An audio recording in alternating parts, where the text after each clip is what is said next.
بسم اللہ الرحمن الرحیم۔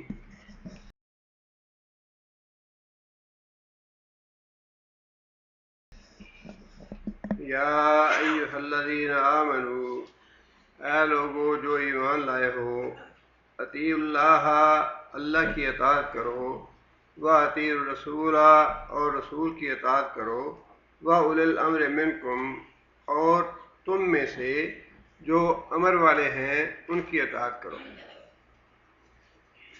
اللہ تعالیٰ نے یہاں 3 اطاعتوں کا ذکر فرمایا ہے۔ پہلی اطاعت تو اللہ تعالیٰ کی ہے، اور حقیقت میں اطاعت صرف اللہ تعالیٰ کی ہی ہے، جیسا کہ پچھلے درس میں نے گزارش کی تھی کہ دوسری جو اطاعت ہے رسول اکرم صلی اللہ علیہ وسلم کی، وہ بھی اس بنیاد پہ ہے کہ اللہ کے احکام کی اطاعت رسول کے بغیر ممکن نہیں۔ اللہ نے جو حکم دیے ہیں مسلمانوں کو، ان پہ عمل کرنا رسول کے بغیر ممکن نہیں ہے، لہذا رسول کی اطاعت جو ہے وہ در حقیقت اللہ ہی کی اطاعت ہے۔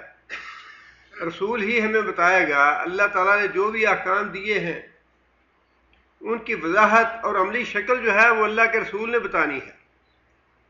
نماز کا حکم اللہ نے دیا، لیکن وہ نماز کیسے پڑھنی ہے، کن اوقات میں پڑھنی ہے، اس نماز کے اندر کیا پڑھنا ہے، کتنی رکعتیں ہوں گی، یہ ساری باتیں اور اس کی وضاحت اللہ کا رسول بتائے گا۔ اور اسی طرح باقی جو عبادات کے معاملے ہیں، روزہ ہے کیسے رکھنا ہے، روزے کے احکام کیا ہیں، زکوٰۃ کتنی ادا کرنی ہے، کس کو ادا کرنی ہے، اور اسی طرح حج اور عمرے کے مسائل ہیں۔ اللہ تعالیٰ نے قرآن مجید میں مختصر احکام دے دیے ہیں، لیکن ان مختصر احکام پہ عمل کیسے کرنا ہے وہ اللہ کی رسول کی اطاعت کے بغیر ممکن نہیں ہے۔ لہٰذا پہلی دونوں اطاعتیں جو ہیں وہ دراصل ایک ہی اطاعت ہے، اور ویسے بھی اللہ کے رسول نے خود فرمائی یہ بات، من اطاعنی فقد اطاع اللہ، جس نے میری اطاعت کی اس نے اللہ کی اطاعت کی، ومن عصانی فقد عصی اللہ، اور جس نے میری نافرمانی کی اس نے اللہ کی نافرمانی کی۔ جس کا مطلب یہ ہے کہ یہ پہلی دونوں اطاعتیں جو ہیں یہ در حقیقت اللہ ہی کی اطاعتیں ہیں، اللہ کے احکام ہیں، اور اس کی عملی شکل کیا ہوگی وہ اللہ کے رسول بتاتے ہیں۔ اگر اللہ کے رسول ہمیں نہ بتائیں تو اللہ کی اطاعت کرنا ممکن نہیں ہے۔ اللہ کی اطاعت ممکن ہی تب ہے جب اللہ کے رسول ہمیں اس کی وضاحت کر کے بتائیں کہ اللہ نے یہ حکم دیا ہے اور اس کی اطاعت یوں کرنی ہے۔ اس کے بعد تیسری اطاعت جو ہے وہ اولی الامر کی ہے۔ اولی الامر سے مراد یہ ہے حکم والے جو تم میں سے ہوں، منکم سے۔ ایک تو یہ بات اللہ نے واضح فرما دی کہ وہ اولی الامر جو ہیں وہ تم سے یعنی مسلمانوں سے ہونے چاہیے، چونکہ اس میں 2 طبقے شامل ہیں، ایک علماء اور فقہاء کا طبقہ بھی اولی الامر میں شامل ہے، اور حکمرانوں کا طبقہ جو ہے یہ بھی اولی الامر میں شامل ہے۔ دونوں طبقے مفسرین کی نظر میں اولی الامر میں شامل ہیں۔ منکم کہہ کے اللہ تعالیٰ نے یہ بات واضح فرما دی ہے کہ اگر کوئی غیر اسلامی ملک ہے، اس کے جو اولی الامر ہیں وہ منکم سے نہیں ہیں، مسلمانوں سے نہیں ہیں۔ اگر کسی عدالت کا قاضی جو ہے وہ غیر مسلم ہے، اس غیر مسلم کا فیصلہ جو ہے وہ مسلمان کے لیے حجت نہیں ہے، نہ ہی قابل قبول ہے، وہ منکم سے ہونا چاہیے، تب اس کی اطاعت جو ہے وہ واجب ہوگی۔ منکم سے مراد یہ ہے کہ مسلمانوں میں سے ہو وہ۔ اور دوسری بات یہ کہ اولی الامر کی اطاعت اس وقت واجب ہے جب ان کے احکام شریعت کے مطابق ہوں۔ اولی الامر کی اطاعت جو ہے وہ اس وقت واجب ہے جب ان کے احکام شریعت کے مطابق ہوں گے۔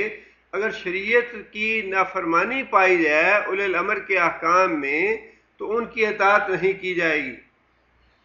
اور اس کا واضح طور پہ مفسرین نے واقعہ بھی لکھا ہے کہ نبی صلی اللہ علیہ وسلم نے ایک لشکر بھیجا اور اس پہ ایک آدمی کو امیر مقرر کیا۔ کسی بات پہ امیر اپنے ساتھیوں کے ساتھ ناراض ہو گئے اور انہوں نے انہیں حکم دیا کہ آگ جلاؤ. آگ جلانے کے بعد انہوں نے حکم دیا کہ تم اس میں کود جاؤ. اب صحابہ نے آپس میں یہ مشورہ کیا کہ ہم تو اسی وجہ سے اللہ کے رسول پہ ایمان لائے ہیں کہ آگ سے نجات ملے, ہمیں آگ سے بچے ہم, اور یہ ہمیں حکم دے رہے ہیں آگ میں کودنے کا. تو انہوں نے انکار کر دیا, اور واپس آ کے جب نبی صلی اللہ علیہ وسلم کو یہ بات بتائی گئی تو نبی صلی اللہ علیہ وسلم نے فرمایا کہ اگر تم آگ میں چلے جاتے تو ہمیشہ ہمیشہ کے لیے آگ میں چلے جاتے, جس کا مطلب یہ ہے کہ جو غیر شرعی حکم ہے, جلانے کا حکم غیر شرعی ہے, لہذا غیر شرعی حکم کی اطاعت جو ہے وہ واجب نہیں ہے, اس کا انکار کرنا واجب ہے. دوسری بات کہ کہاں تک اولی الامر کا حکم جو ہے وہ مانا جائے, اس کے بارے میں بھی جو شریعت کے احکام ہیں وہ بڑے واضح ہیں. رسول اکرم صلی اللہ علیہ وسلم نے یہ بات ارشاد فرمائی کہ امیر کا لفظ جب بھی استعمال کیا شریعت نے یا احادیث میں, امیر کا لفظ جب استعمال ہوتا ہے تو اس سے مراد حکمران ہے. یہ ہمارے بعض جو جماعتیں بنتی ہیں ان کے امیر بن جاتے ہیں, چیئرمین بن جاتے ہیں, لیڈر بن جاتے ہیں. حدیث جو ہے اس میں جب امیر کا لفظ استعمال ہوتا ہے تو وہ حکمران کے لیے استعمال ہوتا ہے.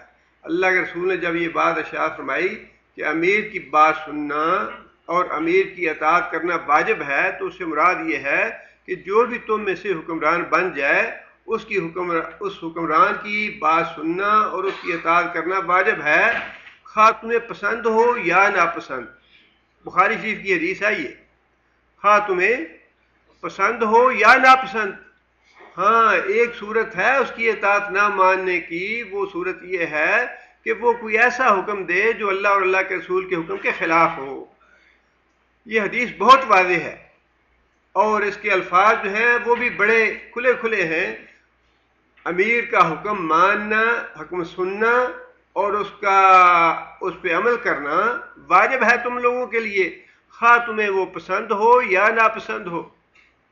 ہاں البتہ یہ صورت مستثنا ہے کہ وہ خلاف شرع تمہیں کوئی حکم دے پھر نہیں ماننا. ایک حدیث میں نبی صلی اللہ علیہ وسلم نے یہ بات ارشاد فرمائی کہ 5 باتیں تمہارے اوپر میں واجب کرتا ہوں. پہلی بات یہ کہ جو بھی تمہارا امیر بنے اس کی بات کو سنو, اس کی اطاعت کرو, اور جہاد کا حکم دے تو جہاد کرو, ہجرت کا وقت آئے تو ہجرت کرو, اور جماعت کے ساتھ منسلک رہو, جماعت کے ساتھ چمٹے رہو. جماعت سے مراد مسلمانوں کی جماعت. جب اللہ کے رسول جماعت فرماتے ہیں تو اس سے مراد ہے پورے مسلمانوں کی جماعت جو پوری دنیا میں پھیلی ہوئی ہے. پاکستان میں بھی ہے, ہندوستان میں بھی ہے, سوڈان میں بھی ہے, مصر میں بھی ہے, ایران میں بھی ہے, یمن میں بھی ہے. جو مسلمانوں کی جماعت ہے, جہاں کہیں بھی مسلمان ہیں وہ جماعت کے ساتھ ملے رہیں. اور اس میں ابتدا کی جو 2 باتیں ہیں وہ یہی ہیں کہ امیر کی بات سنی جائے اور امیر کی اطاعت کی جائے, اور یہ واجب ہے. ایک اور حدیث میں نبی صلی اللہ علیہ وسلم نے یہ بات ارشاد فرمائی کہ میرے بعد کچھ حکمران ایسے آئیں گے, حدیث میں لفظ امراء کا ہے, میرے بعد کچھ امراء ایسے آئیں گے, ایسے حکام آئیں گے جن کی بعض باتیں تمہیں ناگوار ہوں گی, بعض ان کی باتیں تمہیں بری لگیں گی, اور بعض باتیں ان کی اچھی ہوں گی. فرمایا کہ جو آدمی ان کی بری باتوں سے ناراضگی کا اظہار کرے گا, انہیں ناپسند کرے گا, وہ بری ذمہ ہو گیا, اللہ کی پکڑ سے وہ بچ گیا. جو آدمی ان کے برے احکام سے, ان کی بری حرکتوں پہ راضی رہا, اللہ اس کی پکڑ کرے گا. صحابہ کرام نے عرض کی یا رسول اللہ, اگر ہمیں ایسے امراء سے, ایسے حکمرانوں سے واسطہ پڑ جائے, کیا ہم ان سے جنگ کریں؟ مراد یہ ہے کہ خروج کریں, بغاوت کریں, انہیں ہٹانے کی کوشش کریں. نبی صلی اللہ علیہ وسلم نے فرمایا کہ جب تک وہ نماز پڑھتے رہیں جب تک ایسا نہ کرنا. اسی باب میں مسلم شریف کی حدیث ہے یہ، اور اس سے اگلی حدیث یہ ہے کہ نبی صلی اللہ علیہ وسلم نے فرمایا کہ بدترین حکمران وہ ہیں جو اپنی رعایا پہ لعنت کریں اور رعایا ان پہ لعنت کریں. وہ رعایا سے غصے ہوں، رعایا ان سے غصے ہوں. اس پہ بھی صحابہ کرام نے عرض کی یا رسول اللہ ایسے حکمرانوں کا مقابلہ کریں، ان کے خلاف جنگ کریں. فرمایا نہیں، جب تک وہ نماز کا نظام قائم کرتے رہیں جب تک ان کے خلاف جنگ نہ کرو. جب تک نماز کا نظام قائم کرتے رہیں. پہلی حدیث میں الفاظ یہ ہیں جب تک نماز پڑھتے رہیں. دوسری حدیث کے الفاظ یہ ہیں کہ جب تک نماز کا نظام قائم کرتے رہیں تب تک ان کے خلاف جنگ نہ کرو. اس سے ایک مطلب تو یہ بالکل واضح ہو گیا کہ جو حکومت تارک نماز ہے، نماز کا نظام قائم نہیں کرتی، وہ اسلام سے باغی ہے، اسلام سے منحرف ہے، وہ اللہ کی اطاعت سے نکلی ہوئی ہے حکومت جو اسلام نماز کا نظام قائم نہیں کرتی. یا پھر جو خود نماز نہیں پڑھتے حکمران، وہ اللہ کے باغی ہیں اور اسلام سے منحرف ہیں، اللہ کی اطاعت سے نکلے ہوئے ہیں. وہ یہ بات بالکل واضح ہے. اسی طرح جس طرح یہ معاملہ حکومت کے لیے ہے اسی طرح افراد کے لیے بھی ہے. جو آدمی تارک نماز ہے، نماز کا باغی ہے، نماز نہیں پڑھتا، وہ اللہ کی اطاعت سے نکلا ہوا ہے، اسلام کا باغی ہے، اسلام سے منحرف ہے وہ، جب تک وہ نماز پڑھنی شروع نہیں کرتا. اور جو دوسری بات اس سے واضح ہوتی ہے اور ثابت ہوتی ہے وہ یہ ہے کہ امیر کی اطاعت، حکمران کی اطاعت کس حد تک کرنی واجب ہے. جس کا مطلب یہ ہے کہ جو امیر ہے، حکمران ہے، اس کی اطاعت جو ہے آخری حد تک واجب ہے. اس کی وجہ یہ ہے کہ جب کسی ملک میں بغاوت ہوتی ہے، سرکشی ہوتی ہے، تو بڑا خون خرابہ ہوتا ہے اور بڑی ابتری پیدا ہو جاتی ہے اور امن قائم کرنا بڑا مشکل ہو جاتا ہے. شریعت نے آخری حد تک جانے کا حکم دیا ہے کہ جب تک وہ لوگ نماز پڑھتے رہیں تب تک ان کے خلاف بغاوت نہ کرو، انتشار پیدا نہ ہو. اس کا مطلب یہ ہے کہ امراء جو ہیں، حکمران جو ہیں، ان کی آخری حد تک جو ہے وہ اطاعت کرنے کا حکم ہے.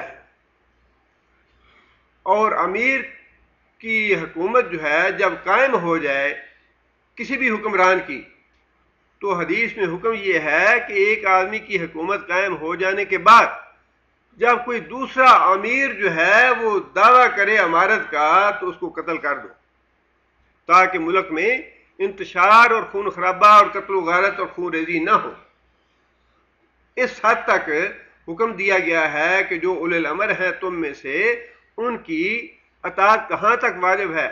آپ کوئی بھی تفسیر اٹھا کے دیکھ لیجئے، ان سب میں یہ بات بڑی تاکید سے لکھی گئی ہے کہ امراء جو ہیں، حکمران جو ہیں، جب تک اللہ کے رسول کی خلاف ورزی کا حکم نہ دیں تب تک ان کی واجب جو ہے، ان کی اطاعت کرنا واجب ہے.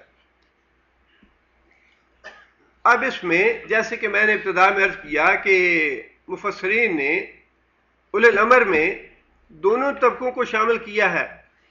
علماء اور فقہاء جو ہیں وہ بھی اولی الامر میں شامل ہیں اور حکمران جو ہیں وہ بھی اولی الامر میں شامل ہیں. جو دینی امور ہیں ان میں علماء اور فضلاء کی اطاعت جو ہے وہ واجب ہے، اور جو ملک کے انتظامی امور ہیں چونکہ وہ علماء کے ہاتھ میں نہیں ہوتے، وہ حکمرانوں کے ہاتھ میں ہوتے ہیں، لہذا جہاں تک انتظامی امور کا تعلق ہے ان میں جو بھی انتظامی امور ہوں جن میں خلاف شرع کوئی بات نہ ہو، ان میں اسی طرح ان کی اطاعت واجب ہے جس طرح علماء فضلاء کی دینی امور میں اطاعت واجب ہے.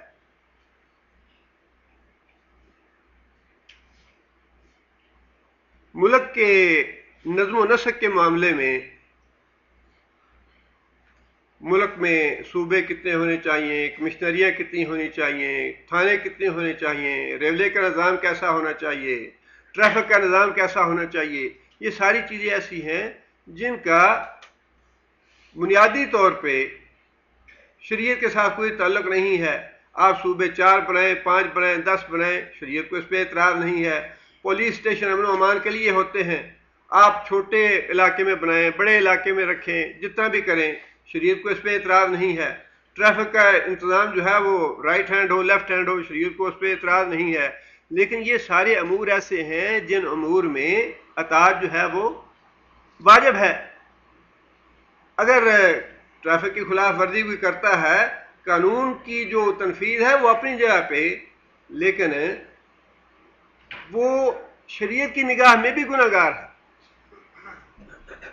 اشارہ توڑنا ایک تو ہے قانون کی بات، پولیس کھڑی ہو یا کیمرہ لگا ہو، وہ اس کو چیک کر لے گا، جرمانہ کر دے گا. اگر وہ نہیں ہے تب بھی اس اشارے کو کراس کرنا حکمران کی خلاف ورزی ہے اور شریعت کی نگاہ میں بھی گناہ ہے. یہ شیخ بن باز رحمہ اللہ کا، ہمیں ان کے جو مسجد کے امام تھے انہوں نے یہ واقعہ بتایا کہ گاڑی میں بیٹھے تھے اور گاڑی کی رفتار جو ہے وہ 120 سے جب زیادہ ہوئی تو بیل بجنی شروع ہو گئی. انہوں نے پوچھا کہ یہ بیل کی آواز کیسی ہے؟ ڈرائیور نے بتایا کہ یہ 120 سے زیادہ جب رفتار ہو جاتی ہے تو الارم ہوتا ہے کہ زیادہ رفتار ہے، اس کو کم کیا جائے. تو شاہ نے کہا کہ 120 سے زیادہ نہ چلو، قانون کی خلاف ورزی ہے. ایسے امور جن کا شریعت سے ٹکراؤ نہیں ہے ان میں حکمرانوں کی اطاعت واجب ہے. قانون اس کو گرفت میں لے یا نہ لے، پولیس پکڑے یا نہ پکڑے، شریعت کی نگاہ میں وہ بھی گناہ ہے. اور یہی مفہوم ہے اولی الامر کا کہ ایسے امور جن کا شریعت سے ٹکراؤ نہیں ہے، جیسے میں نے عرض کیا کہ ملک میں ڈاکخانے کہاں ہونے چاہیے، کتنے ہونے چاہیے، ٹریفک کا نظام کیسا ہونا چاہیے، پولیس کی وردی کیا ہونی چاہیے، پولیس کو کام کیسے کرنا ہے، یہ ساری چیزیں ایسی ہیں جو ملک کے انتظام اور عوام کی بہتری کے لیے ہیں. یہ جو قوانین حکومت بنائے گی ان قوانین کی خلاف ورزی کرنا بھی جو حکمران ہیں ڈس اوبے کرنا یہ گناہ ہے. اب یہ بات تو واضح ہو گئی. اسی حوالے سے میں مسئلہ بھی بار بار کیونکہ حضرات پوچھتے ہیں وہ واضح کر دینا چاہیے. یہ تو وہ امور ہیں مفسرین نے باقاعدہ ان کی وضاحت کی ہے کہ جو انتظامی امور ہیں وہ کون سے ہیں جن کا شریعت سے کوئی تعلق نہیں ہے. ان میں بھی حکمرانوں کی اطاعت واجب ہے اس آیت کی روح سے، اور اگر ڈس اوبے کیا جائے گا تو گناہ ہوگا. کوئی اس کو پکڑے یا نہ پکڑے، کوئی اس پہ جرمانہ کرے یا نہ کرے، لیکن ہے وہ گناہ. اب اسی حوالے سے آپ یہ سوچئے کہ حکومت حجاج کی بہتری کے لیے جمعرات میں کتنی دفعہ تعمیر کی اور کتنی دفعہ اس کو کھیڑا، کتنی دفعہ پھر تعمیر کی، صرف اس وجہ سے کہ حجاج وہاں جاتے ہیں، اموات ہوتی ہیں، اور حجاج کی بہتری کے لیے زیادہ سے زیادہ سہولت اور آسانی پیدا کی جائے تاکہ حجاج کی اموات نہ ہوں. منار میں کپڑے کے خیموں کی وجہ سے آگ لگتی تھی اور حکومت نے اس کا حل تجویز کیا کہ مستقل خیمے ہونے چاہیے جن کو آگ نہ لگے. اب حجاج کی سہولت کے لیے ٹرین کا بھی نظام حکومت نے بنا دیا. قربانی کے لیے حکومت نے سہولت پیدا کر دی کہ آپ کوپن وغیرہ لے لیں اور اس کے بعد آپ بے فکر ہو جائیں، آپ کی قربانی وقت پہ ہو جائے گی. یہ ساری چیزیں حکومت کے قوانین ہیں بنائے ہوئے جو حجاج کرام کی سہولت کے لیے ہیں، اور ان سارے قوانین پہ فائدہ اٹھانا اور ان کی پابندی کرنا یہ واجب ہے مسلمانوں پہ. اولی الامر کے بنائے ہوئے قوانین ہیں یہ. اگر وہی حکومت یہ قانون بنا دے کہ 5 سال تک جو حضرات حج کر لیں وہ 5 سال تک حج نہ کریں، دوسرے لوگوں کو سہولت دیں تاکہ کراؤڈ کم ہو جائے، حاجی سہولت سے اور آسانی سے حج کر لیں، اس پہ ہم بڑا ناک منہ چڑھاتے ہیں کہ یہ کیوں حکومت نے بنا دیا قانون، ایسا کیوں کیا ہے، کہ حکومت کو کیا حق پہنچتا ہے یہ قانون بنائے. اللہ کے رسول نے فرمایا کہ جو اولی الامر کے قوانین ہیں تمہیں پسند ہو یا نہ پسند، ان کی اطاعت واجب ہے، شریعت سے قطعاً کوئی ٹکراؤ نہیں ہے اس قانون کا۔ حکومت اگر وہ قانون بنائے، ٹرین بنا دے اور بار بار وہاں جمعرات پہ ایک دفعہ نہیں، پتہ نہیں 4-5 دفعہ انہوں نے اس کو پہلے اکھیڑا پھر بنایا، اکھیڑا پھر بنایا، وہاں پہ کروڑوں خرچ کر دے، اس کی تو بڑی تعریف ہوتی ہے، جی حکومت بڑا خرچ کرتی ہے، بڑا اچھا کرتی ہے، حکومت نے یہ کر دیا وہ کر دیا، حکومت یہ بڑی اچھی ہے۔ اور جو بات اپنی طبیعت کے خلاف پڑ جائے، وہ جی یہ کیوں حکومت بناتی ہے، ہم تو نہیں مانتے اس قانون کو، یہ تصریح کس نے کہا ہے، تصریح اللہ نے کہا ہے، یہ تو غلط بات ہے، یہ بالکل گناہ کی بات ہے، بالکل شریعت کے خلاف بات ہے۔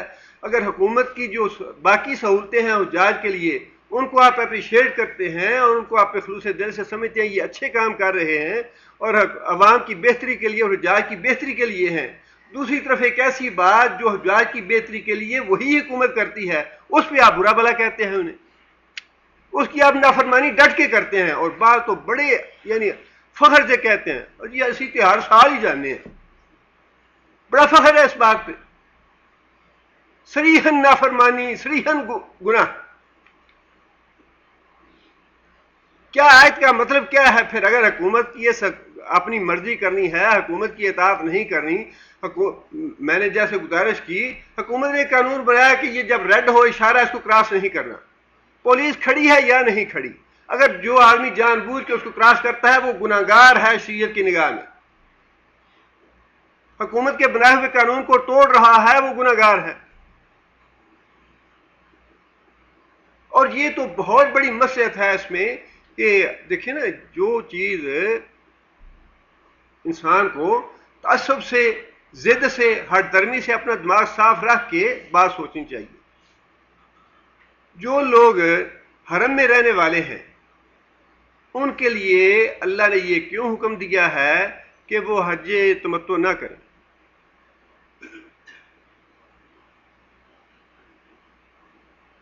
کیا وجہ؟ وجہ صرف یہ ہے کہ وہ تو ہمیشہ 12 مہینے رہتے ہیں وہاں، مقامی ہیں، جب بھی چاہیں عمرہ کر سکتے ہیں، جو باہر سے آئے ہیں ان کو وقت دو، انہیں سہولت مہیا کرو، ان کے لیے پریشانی پیدا نہ کرو، ان کے لیے کراؤڈ اور ہجوم نہ کرو۔ اگر اللہ نے قرآن میں ایک حکم دیا ہے کہ حجاج کی سہولت کے لیے عارضی طور پہ تم صرف حج کر لو، اگر حج کرنا ہے تو عمرہ نہ کرو تاکہ لوگوں کو سہولت مل جائے، لوگ آرام سے اپنا حج کر لیں، وہی بات اگر پورے ملک کے لیے حکمران کہتے ہیں، پورے ملک کے لیے بھئی تم اس ملک کے اندر موجود ہو، جب تمہارا جی چاہتا ہے عمرے پہ تمہارے لیے کوئی پابندی نہیں ہے، رمضان میں جاؤ، شوال میں جاؤ، محرم میں جاؤ، سفر میں جاؤ، پورے 11 مہینے 12 مہینے آپ کے لیے عمرے کے لیے اجازت ہے، کوئی اس پہ روک ٹوک نہیں ہے، کوئی پابندی نہیں ہے۔ ہاں البتہ حجاج جب باہر سے آتے ہیں، لاکھوں کی تعداد میں ہوتے ہیں، ان کا انتظام اور انتظام کرنا مشکل بات ہے، لہٰذا جو ملک کے اندر ہیں وہ 5 سال میں ایک دفعہ کر لیا کریں اور باقی جو سال کا سارا سیزن ہے وہ عمرہ کرتے رہیں تاکہ باہر سے آنے والوں کے لیے سہولت ہو۔ اور اس پہ ہم بڑا ناک منہ چڑھاتے ہیں، بڑی باتیں کرتے ہیں، یہ حکومت کو کیا حق پہنچتا ہے روکنے کا، حکومت کو کیا حق پہنچتا ہے تصریح جاری کرنے کا، حکومت ایسا کیوں کرتی ہے، یہ تو خلاف شرع ہے۔ یہ خلاف شرع نہیں ہے، یہ بالکل شریعت کے مطابق ہے، لیکن بات وہی ہے جو اللہ کے رسول پہلے 1400 سال پہلے جانتے تھے۔ فرمایا کہ حکمران جو تمہیں حکم دیں وہ تمہیں پسند ہو یا نہ پسند ہو اس پہ عمل کرنا واجب ہے۔ اب اس کے بعد جس کی مرضی چاہے وہ عمل کرے، جس کی مرضی چاہے نہ کرے، میری جو مطلوب بات ہے وہ تو یہ ہے کہ مسئلہ واضح کر دیا ہے۔ اگرچہ اس معاملے میں علماء کا اختلاف بھی ہے، اور اختلاف جو ہے وہ ہے اپنی مرضی کی وجہ سے کہ ہماری طبیعت نہیں مانتی اس کو، اللہ نے پابندی نہیں لگائی، اللہ نے نہیں لگائی، لیکن جو اولی الامر ہیں انہوں نے اگر کسی مصلحت کی وجہ سے کسی حکمت سے پابندی لگائی ہے تو قرآن کی اس آیت کی روح سے اس کی اطاعت کرنا واجب ہے، اور جو اس کی اطاعت نہیں کرتا وہ گناہگار ہے۔ یہ مسئلہ تو یہی ہے انشاءاللہ۔ آگے اللہ نے یہ بات ارشاد فرمائی، ان کنتم تؤمنون باللہ والیوم الآخر، ان کنتم تؤمنون باللہ، اگر تم واقعی ایمان رکھتے ہو اللہ پہ، والیوم الآخر، اور یوم آخر پہ، یہ جو اطاعتیں ہیں تینوں، ان کے بارے میں اللہ تعالیٰ نے یہ بات ارشاد فرمائی، اللہ کی اطاعت کرو، اس کے بعد محمد صلی اللہ علیہ وسلم کی اطاعت کرو، اس کے بعد اولی الامر کی اطاعت کرو اگر تم واقعی ایماندار ہو۔ یہ تینوں جو ہیں اطاعتیں ایک ہی آیت میں جمع کر دیں ان کنتم مومنین سے پہلے، ان کنتم مومنین سے پہلے یہ تینوں اطاعتیں جمع کر دیں، اللہ کی اطاعت بھی کرو، رسول کی اطاعت بھی کرو اور اولی الامر کی اطاعت بھی کرو اگر تم واقعی مومن ہو اور یوم آخر پہ ایمان رکھتے ہو۔ آگے فرمایا کہ ذالک خیر و احسن تعویلا، یہ جو طرز عمل ہے اللہ کی اطاعت کا، رسول کی اطاعت کا، اولی الامر کی اطاعت کا، فرمایا کہ یہ جو طریقہ ہے یہ تمہاری دنیا میں بھی بھلائی ہے، اس میں دنیا میں بھی اسی میں خیر ہے۔ اب بات تو وہی ہے جو اللہ تعالیٰ نے ارشاد فرمائی کہ ایک انسان قانون کے مطابق سارے کام کرے۔ ہاں، فَإِن تَنَازَعْتُمْ فِي شَيْءٍ، ہاں چوتھی بات یہ ہے فَإِن تَنَازَعْتُمْ، اگر تمہارے درمیان کسی معاملے میں تنازع ہو جائے، اختلاف پیدا ہو جائے، اس صورت میں اللہ تعالیٰ نے یہ بات ارشاد فرمائی فَرُدُّوهُ إِلَى اللَّهِ وَالرَّسُولِ، اگر تنازع پیدا ہو جائے تو اس معاملے کا حل کیا بتایا ہے؟ اس معاملے کو ردو، پلٹا دو، الی اللہ، اللہ کی طرف، والرسول، اور رسول کی طرف۔ یہ امت میں اتحاد اور اتفاق رکھنے کا سب سے بڑا سنہری اصول ہے کہ جہاں کہیں بھی امت میں اختلاف پیدا ہو جائے یا رعایا اور حکمرانوں میں اختلاف پیدا ہو جائے، دو جماعتوں میں اختلاف پیدا ہو جائے، میاں بیوی میں کوئی اختلاف پیدا ہو جائے، جب بھی کہیں کوئی دو فریق ہیں ان میں آپس میں کوئی اختلاف پیدا ہو گیا، اس کا حل اللہ نے بتا دیا ہے کہ اس کا حل یہ ہے کہ اس معاملے کو آپ اللہ اور اللہ کے رسول کی عدالت میں پیش کر دیں، وہاں سے جو بھی فیصلہ ہوگا اس فیصلے کو من و عن قبول کر لیں۔ اور اس بارے میں بہت سی مثالیں موجود ہیں۔ رسول اکرم صلی اللہ علیہ وسلم کی وفات کے بعد حضرت ابوبکر صدیق رضی اللہ تعالیٰ عنہ کی خلافت میں نانی آئی اور اس نے آ کے اپنے پوتے کی میراث سے حصہ لینے کے لیے مقدمہ کیا۔ حضرت ابوبکر صدیق رضی اللہ تعالیٰ عنہ نے فرمایا کہ مجھے اس کا پتہ نہیں ہے، تمہیں حصہ نہیں ملے گا، ہاں اگر کوئی مجھے اس کا ثبوت مل جائے تو پھر تمہیں حصہ ملے گا۔ اس کے بارے میں حضرت ابوبکر صدیق رضی اللہ تعالیٰ عنہ نے تحقیق کی اور پتہ چلا کہ نانی کا حصہ رکھا ہے شریعت نے، محمد صلی اللہ علیہ وسلم نے دیا ہے نانی کو حصہ، تو نبی حضرت ابوبکر صدیق نے رجوع کیا اور اس معاملے میں وہی حکم دیا جو اللہ کے رسول نے دیا تھا۔ حضرت عمر رضی اللہ تعالیٰ عنہ کے زمانے میں بھی مجوسیوں سے جزیہ نہیں لیتے تھے حضرت عمر، لیکن حضرت عمر کو بتایا گیا کہ نبی صلی اللہ علیہ وسلم نے جزیہ لیا ہے، چنانچہ حضرت عمر نے اپنی رائے ترک کر کے، اپنا فیصلہ ترک کر کے جو رسول اللہ صلی اللہ علیہ وسلم کا حکم تھا اس کے مطابق عمل کیا۔ اسی طرح عدت کے معاملے میں حضرت عثمان کے پاس ایک مقدمہ آیا کہ عدت جو ہے وہ اپنے گھر میں گزاری جائے۔ حضرت عثمان نے عدت گزارنے کا حکم دیا اس کو باہر گھر سے، لیکن جب حضرت عثمان کو یہ پتہ چلا کہ عدت کے دوران عورت گھر سے باہر نہیں جا سکتی، تو حضرت عثمان نے نبی صلی اللہ علیہ وسلم کی جو سنت تھی اس کے مطابق فیصلہ دیا کہ عدت جو ہے وہ عورت اپنے گھر میں ہی گزارے گی، جس کا مطلب یہ ہے کہ جتنے بھی مسائل اور احکام ہیں ان میں اختلافات اور لڑائی اور جھگڑے ختم کرنے کا راستہ ایک ہی ہے کہ جب بھی کوئی تنازع پیدا ہو جائے، جب بھی کوئی اختلاف پیدا ہو جائے تو اس میں معاملہ جو ہے وہ اللہ کے رسول کی طرف پلٹا دیا جائے۔ یہیں سے یہ بات بھی واضح ہو جاتی ہے کہ جب کسی بھی معاملے میں صحیح حدیث آ جائے اس کے بعد پھر کوئی گنجائش باقی نہیں رہتی کہ انسان اس سے اختلاف کرے۔ ردوہ الی اللہ والرسول، اللہ اور اللہ کے رسول کی طرف پلٹانے کا مطلب جو ہے وہ یہی ہے کہ قرآن سے فیصلہ لے لو یا رسول اکرم صلی اللہ علیہ وسلم سے فیصلہ لے لو۔ نبی صلی اللہ علیہ وسلم کی حیات طیبہ میں خود نبی صلی اللہ علیہ وسلم کی ذات موجود تھی۔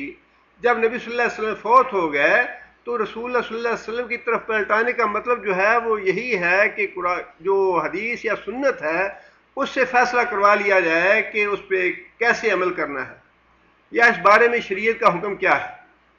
جب شریعت کی واضح نص موجود ہو، قرآن مجید کی آیت موجود ہو، اللہ کے رسول کی حدیث یا سنت موجود ہو تو پھر اس سے اختلاف کرنے کی گنجائش باقی نہیں رہتی۔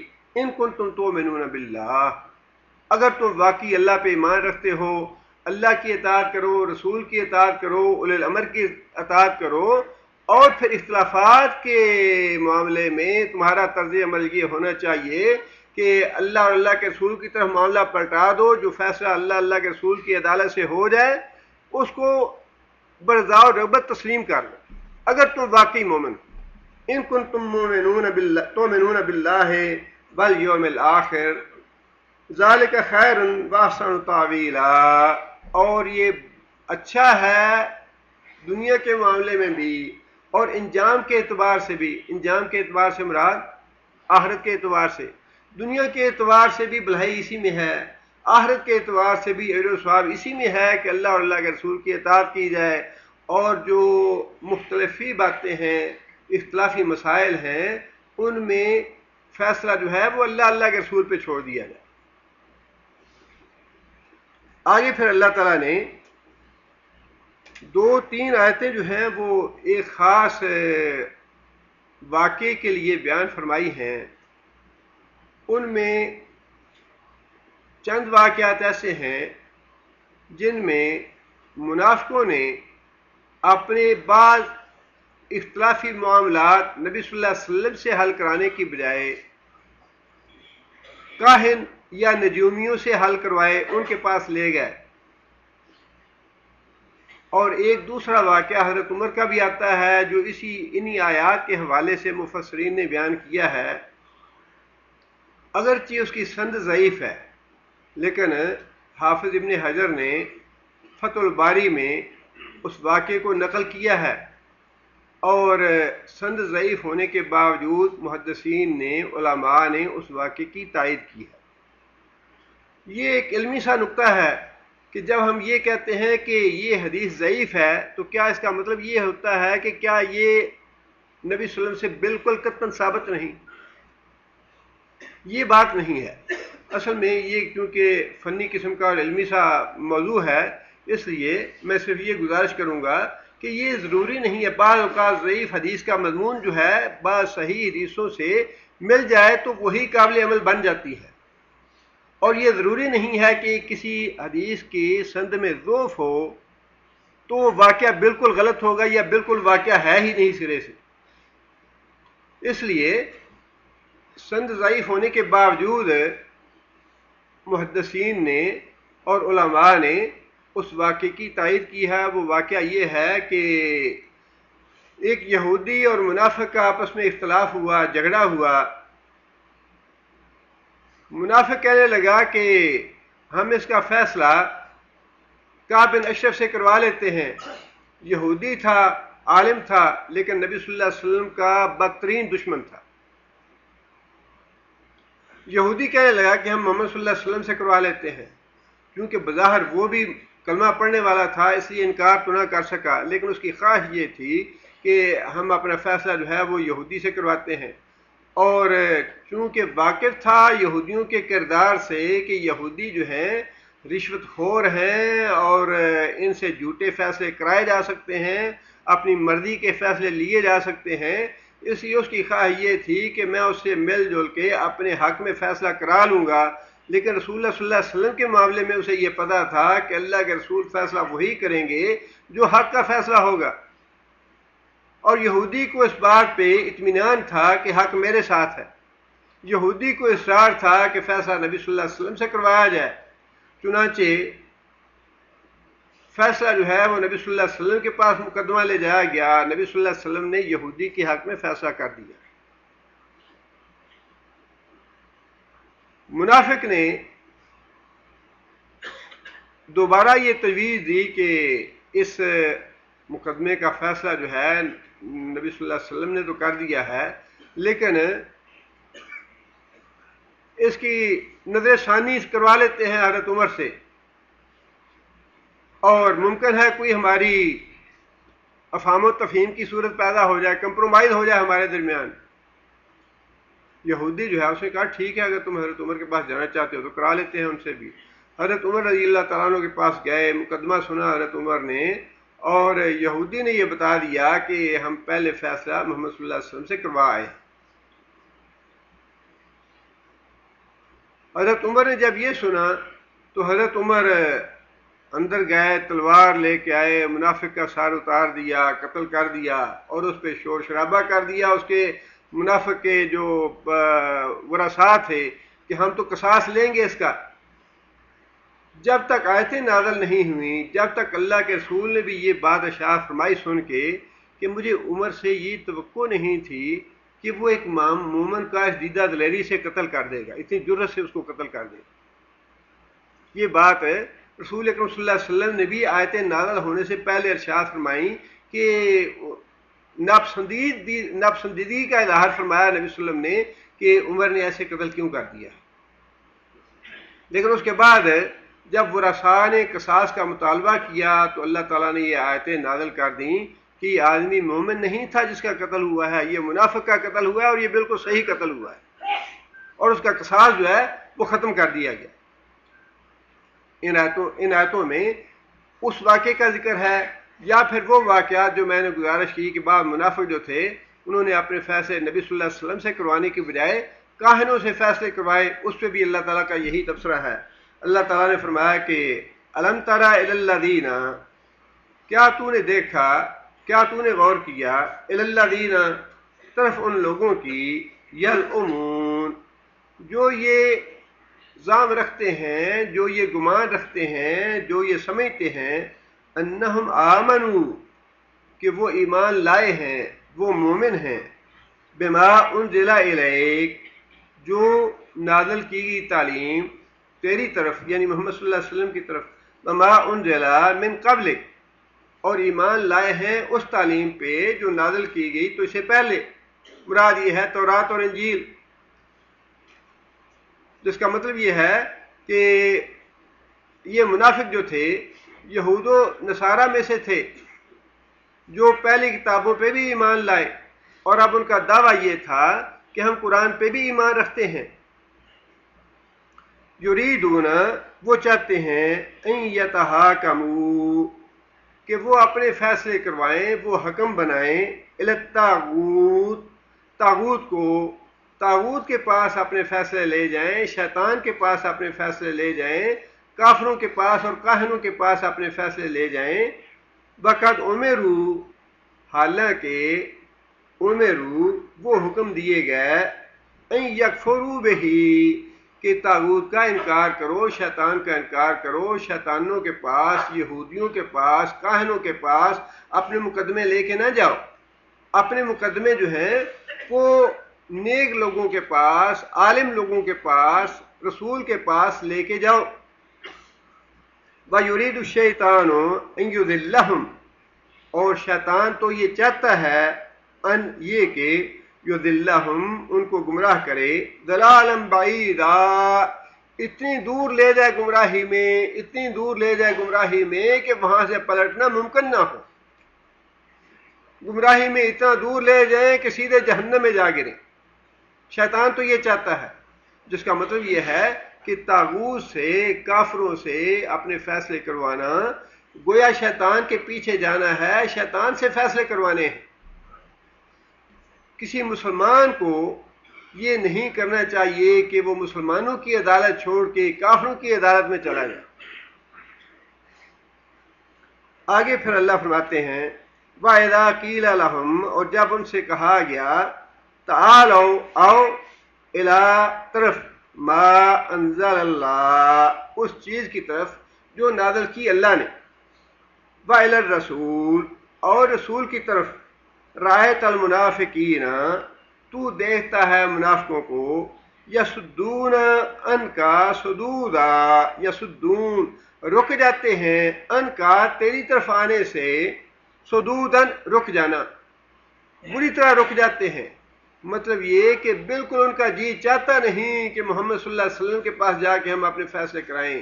جب انہیں یہ کہا جاتا ہے کہ آؤ اللہ اور اللہ کے رسول تمہارا فیصلہ کریں, یہ بالکل وہی بات ہے جو اس سے پہلے فرمائی فردوہ الی اللہ والرسول ان کنتم مومنین, اگر تم مومن ہو تو اپنے اختلافات جو ہیں وہ اللہ اور اللہ کے رسول سے ختم کراؤ, اللہ اللہ کے رسول کی عدالت میں لے جاؤ.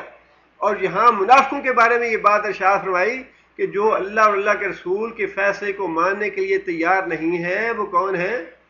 منافق ہیں جو رکتے ہیں اللہ اور اللہ کے رسول کی طرف آنے سے, اپنی بات پہ اڑے رہتے ہیں, اپنی ضد پہ جمے رہتے ہیں, اللہ اللہ کے رسول کی بات ماننے کے لیے تیار نہیں ہوتے. فرمایا یہ منافق ہیں. رأیت المنافقین تو دیکھتا ہے منافقوں کو یسدون عنکا رک جاتے ہیں تو اسے صدودن رک جانا. فکیف اذا اصابتہم مصیبت پھر ان کی حالت کیسی ہوتی ہے جب اصابتہم پہنچتی ہے ان کو مصیبت. مراد اس سے کیا مصیبت ہے؟ وہی جو قتل ہو گیا تھا آدمی ان کا اور پھر آیتیں نازل ہو گئیں اور اللہ نے اس کا قصاص ختم کر دیا, تو اشارہ ہے اس کی طرف. یا پھر جو لوگ کاہنوں کے پاس اپنے مقدمات لے کے جاتے تھے اور نبی صلی اللہ علیہ وسلم کے پاس رکتے نہیں تھے, آتے نہیں تھے, ان کے نفاق کا کھل جانا یہ تھی مصیبت ان کے لیے کہ پتہ چل گیا کہ یہ لوگ مومن نہیں بلکہ منافق ہیں. اس لیے فرمایا کہ جب ان کا یہ راز کھلتا ہے, بید کھلتا ہے کہ یہ تو مومن نہیں یہ تو منافق ہیں, یا پھر جب ان پہ یہ مصیبت آ گئی کہ آدمی قتل ہو گیا, ورثاء نے قصاص کا مطالبہ کر دیا تو اللہ نے بتا دیا کہ یہ آدمی منافق تھا, یہ مومن نہیں تھا. فرمایا کہ جب اس طرح کی مصیبت ان پہ آتی ہے منافقوں پہ, قدمت ایدیہم جو آگے بھیجا ان کے ہاتھوں نے, یعنی اپنے کرتوتوں کی وجہ سے, اپنے عقیدے کی وجہ سے, اپنی حرکتوں کی وجہ سے جو مصیبت ان پہ آئی, جب مصیبت ان پہ پہنچی تو پھر ان کی حالت یہ ہو گئی ثم جاؤکا پھر آتے ہیں تیرے پاس, یحلفون باللہ اور قسمیں کھاتے ہیں اللہ کی, ان ارادنا الا احسانا و توفیقا, ان ارادنا نہیں کی ہم نے یہ حرکت, نہیں کیا ہم نے یہ کام, الا مگر احسانا بھلائی کی خاطر و توفیقا اور کمپرومائز کرنے کے لیے, موافقت حاصل کرنے کے لیے. مطلب یہ کہ اللہ کے رسول کی بجائے کاہنوں کے پاس ہم تو صرف اس لیے گئے تھے, اللہ کے رسول نے تو فیصلہ کرنا ہے دو ٹوک, یہ سچا ہے یہ جھوٹا ہے, یہ غلط ہے یہ صحیح ہے, اللہ کے رسول نے تو دو ٹوک فیصلہ کرنا ہے. اور ہم یہ چاہتے تھے کہ چلو تھوڑا گیو ٹیک کر کے تو صلح صفائی کرا دو, مٹی پا ڈال دو, تھوڑا اس کو کہا جائے اچھا بھائی کوئی بات نہیں ہو گئی نا اب جانے بھی دو, تھوڑا اس کو کہا بھائی چلو معافی تلافی کر لو اور معاملہ ختم کر دو. مطلب یہ کہ وہ جس طرح کتا کنویں میں لٹکا دیتے ہیں, نہ نکالو اس کو پڑا رہے اسی میں, وہ صورتحال جو ہے وہ ہم اس لیے گئے تھے کہ بس گیو ٹیک کر کے کوئی تھوڑا سا کمپرومائز ہو جائے. اللہ کے رسول کے پاس گئے تو وہاں تو ایک ہی بات ہے کہ اس کی یہ سزا ہے, اس کی اللہ کے رسول نے تو اپنی بیٹی کو معاف نہیں کیا. اللہ کے رسول نے تو فیصلہ کرتے ہوئے فرما دیا کہ میں تو اپنی بیٹی کو بھی معاف نہیں کروں گا, وہ چوری کرے گی تو اللہ کی قسم اس کے ہاتھ بھی کاٹ دوں گا. اللہ کے رسول کے پاس تو یہ معاملہ ہے. اس لیے بعد میں جب وہ معاملہ کھل گیا اور اللہ تعالیٰ نے آیتیں نازل کر دیں تو منافق نبی صلی اللہ علیہ وسلم کی خدمت میں حاضر ہوئے اور اپنی دفاع میں ایسی باتیں کی کہ یا رسول اللہ آپ پہ ایمان تو آپ ہی لائے ہیں, ہم بھی کلمہ آپ ہی کا پڑھتے ہیں, لیکن آپ کی عزت بڑی ہے, آپ کا احترام بڑا ہے, آپ کے پاس آتے ہوئے تو طبیعت بڑی گھبراتی ہے, ڈر گئے تھے ہم, اور ہم یہ چاہتے تھے چلو دو فریق ہیں, لڑائی جھگڑا ہوا ہے تو احسان اور توفیق کا معاملہ ہو جائے, ایک آدمی معاف کر دے, دوسرا آدمی معافی تلافی کرا لے اور دونوں میں کمپرومائز ہو جائے, انڈرسٹینڈنگ ہو جائے. ہم تو بس اس غرض کے لیے گئے تھے, ورنہ ایمان تو آپ ہی لائے ہیں, کلمہ تو آپ ہی کا پڑھتے ہیں, آپ ہی کے پیچھے ہیں ہم بھی. اللہ تعالیٰ نے فرمایا کہ بظاہر یہ باتیں تمہارے سامنے جا کے یہ کرتے ہیں, لیکن آگے فرمایا اولئک الذین یعلم اللہ ما فی قلوبہم, اولئک الذین, یہ وہ لوگ ہیں, یعلم اللہ, اللہ خوب جانتا ہے, ما فی قلوبہم, جو روگ, جو بیماری اور جو منافقت ان کے دلوں میں ہے, اللہ اسے خوب واقف ہے. اپنی زبان سے انسان جتنا مرضی میاں مٹھو بنے, لیکن اللہ فرماتے ہیں لا تزکوا انفسکم, اپنے منہ میاں مٹھو نہ بنو, مجھے خوب پتا ہے جس دن سے تم ماں کے پیٹ سے پیدا ہوئے اس دن سے میں تمہارے اندر کے دل کی کیفیت تک جانتا ہوں کہ تم کیا ہو کیا نہیں ہو. فرمایا کہ اے محمد صلی اللہ علیہ وسلم, آپ کو یہ آ کے چکنی چپڑی باتیں بتا کے اپنا دفاع کرتے ہیں اور اپنے آپ کو بری ثابت کرتے ہیں, لیکن مجھے خوب پتا ہے کہ ان کے دلوں میں کون سا روگ ہے, کون سی بیماری ہے, اور یہ کون سا نفاق ہے ان کے دلوں میں خوب جانتا ہوں.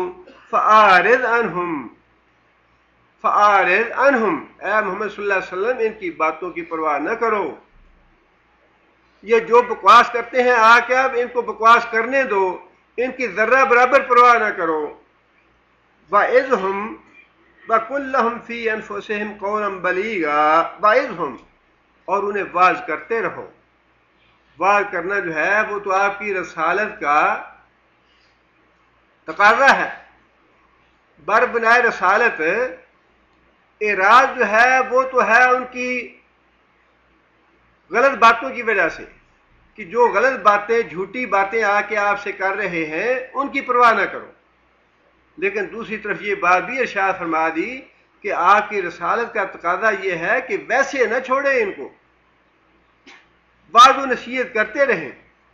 اور بعض بھی اللہ نے فرمایا کہ ایسی کریں, وَقُلْ لَهُمْ فِي أَنفُسِهِمْ قَوْلًا بَلِيغًا, ایسی بات کریں جو دل میں اتر جانے والی ہو, دل میں اتر جانے والی بات, دل پہ اثر کرنے والی بات کہیں انہیں. مطلب یہ ہے کہ اس معاملے میں آپ کو کمی نہیں کرنی چاہیے, بعض و نصیحت کرنے میں, ان کی خیر خواہی اور ہمدردی کرنے میں کسر نہ چھوڑیں آپ. لیکن جو اپنے منہ سے جھوٹی باتیں آپ سے آگے کہتے ہیں, اس سے جو آپ کو رنج پہنچا ہے آپ اس کی پرواہ نہ کریں. وہ معاملہ میں جانوں اور یہ جانیں, لیکن آپ اپنی رسالت کا جو منصب ہے اس کے تقاضے پورے کرتے رہیں. آگے پھر اللہ تعالیٰ نے یہ بات ارشاد فرمائی, وَمَا أَرْسَلْنَا مِن رَسُولٍ إِلَّا لِيُطَاعَ بِإِذْنِ اللَّهِ, وَمَا أَرْسَلْنَا, اور نہیں بھیجا ہم نے, من رسول, کوئی بھی رسول, الا مگر لِيُطَاعَ بِإِذْنِ اللَّهِ, کہ اس کی اطاعت کی جائے اللہ کے حکم سے, اس کی اطاعت کی جائے. مطلب صاف اور واضح ہے کہ محض کلمہ پڑھ لینا کافی نہیں ہے. اللہ نے رسول اس لیے نہیں بھیجے کہ محض یہ کہہ لو کہ لا الہ الا اللہ محمد رسول اللہ اور جان چھوٹ جائے گی. فرمایا کہ رسولوں کو بھیجنے کا مطلب کیا ہے ہمارا, کیوں بھیجتے ہیں ہم رسول کو؟ رسول کو بھیجتے اس لیے ہیں کہ رسول کی منت و اطاعت کی جائے, جس بات کا حکم دے وہ بات فوراً تسلیم کی جائے.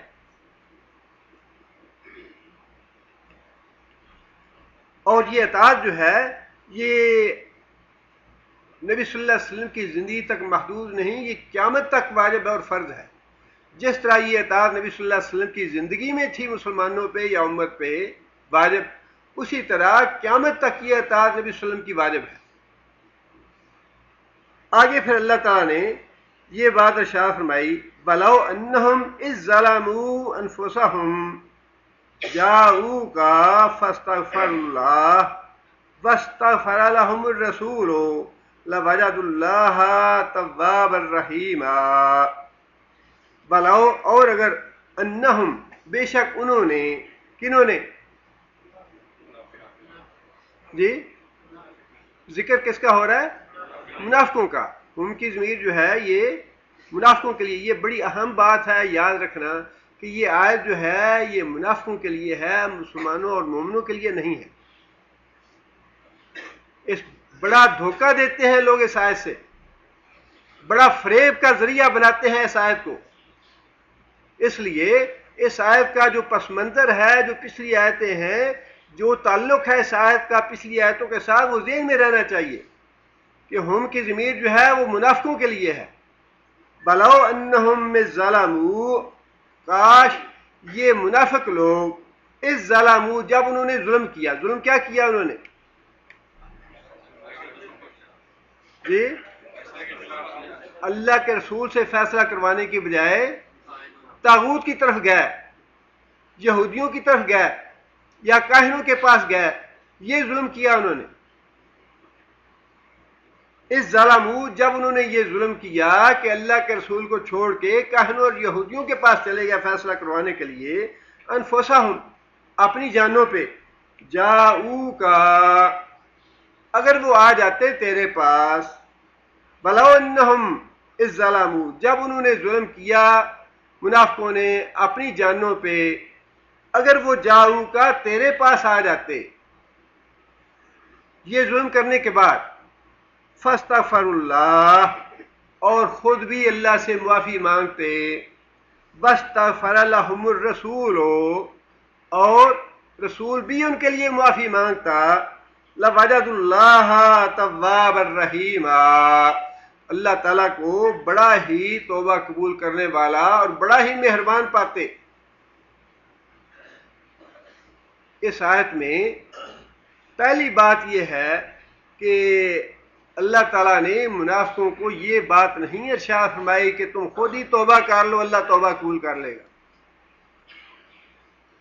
کسی بھی مسلمان کو، مومن کو توبہ کرنے کے لیے اللہ کے رسول کی زندگی میں بھی اللہ نے یہ نہیں کہا کہ توبہ کرنے سے پہلے محمد صلی اللہ علیہ وسلم کے پاس جاؤ اور پھر تم توبہ کرو خود بھی اور اللہ کا رسول بھی کرے تب میں معاف کروں گا. اہل ایمان کو یہ حکم کہیں نہیں دیا اللہ نے. یہ بڑی اہم بات ہے جس سے دھوکہ دیتے ہیں لوگ کہ اللہ کے رسول، اللہ تعالیٰ نے فرمایا کہ اس ظلم، ولو انہم اس ظلموا، اگر جب انہوں نے ظلم کیا، گناہ کیے، تو وہ آ جاتے جاؤ کا تیرے پاس، فاستغفر اللہ، اللہ سے معافی مانگتے، رسول بھی معافی مانگتا تو اللہ انہیں معاف کر دیتا. منافقوں کے لیے اللہ نے شرط یہ کیوں رکھی کہ تم اللہ کے رسول کے پاس آؤ؟ منافقوں کے لیے، ان کی توبہ قبول کرنے کے لیے اللہ نے یہ شرط رکھی ہے کہ تم پہلے اللہ کے رسول کے پاس آؤ.